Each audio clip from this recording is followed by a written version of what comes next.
The morning sun reflected off the narrow stone streets, lighting Michelle's way to school.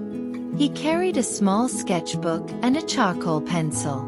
The pages were filled with towers, arched bridges, houses reaching toward the sky, and imaginary statues. For him, stone, sky, and faces were always talking. The first class was art. His teacher, Signora Bruni, looked at Michelle's sketchbook and raised her eyebrows. Again with the towers reaching into the clouds? That's enough dreaming, Michele. Art should look like real life, she said. Michele quietly replied, "But teacher, I'm drawing more than what I see." A few kids giggled in the classroom. During recess, Michele went to the school's backyard. He started shaping the soft earth near the old stone wall. He was making a small horse sculpture. He carefully worked on its mane and tail. But then Pietro and two other boys came over. "Playing in the mud again, dreamer? Come join our castle game," Pietro said. "This isn't just any horse. It's running on the battlefield," Michele said. The boys laughed and knocked the little sculpture to the ground. The small horse mixed back into the dirt. When Michele got home, his mother was waiting at the door. "Your hands are all covered in dirt again," she said with a smile. Michelle's voice was soft. "They broke my sculpture." His mother held his hands. "Michele, sometimes people laugh at things they don't understand. But that doesn't mean you're wrong." His father smiled from the table and added, "In this city, new palaces and bridges are being built. Every stone first takes shape in someone's imagination. Keep dreaming." 1 week later, his teacher announced to the class, "There's a big city-wide art contest starting. The theme is the city of my dreams. If you want to join, bring me your paintings." Michelle's heart raced.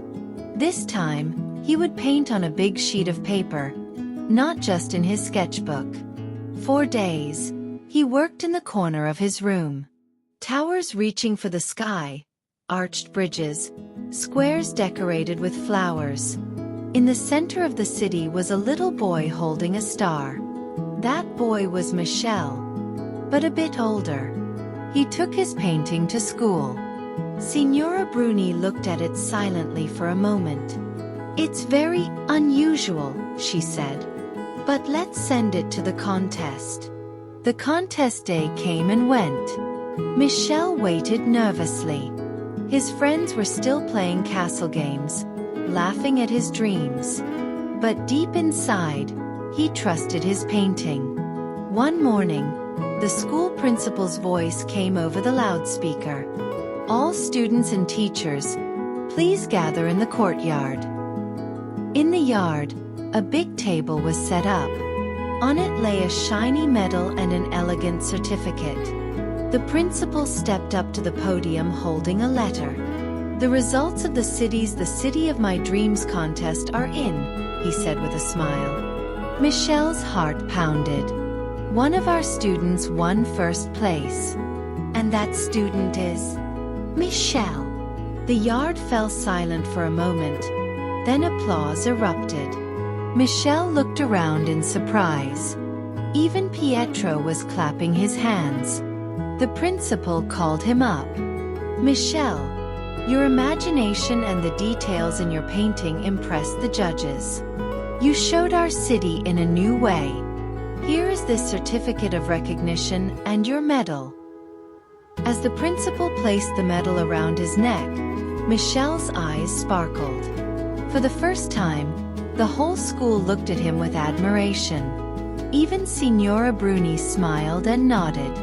"Congratulations, Michele," she said.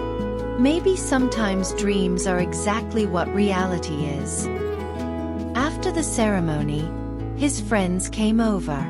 Pietro, a little shy, said, "Could you draw those towers for me too?" Michele smiled. "I will. But this time, I'll help you imagine them too." That evening, Michele came home to find his parents waiting at the door. He showed them his medal. "First place," he said excitedly. His father hugged him. "See, a dream in the right hands can become real." His mother gently stroked the medal around his neck. "Michele, sometimes one true vision can change the whole city." That night, Michele started a new painting in his room. This time, there was a flying horse under a starry sky above the city. Maybe one day, that horse would come to life inside stone. Because Michele now knew, dreams begin on a piece of paper, but then take their place across the whole city.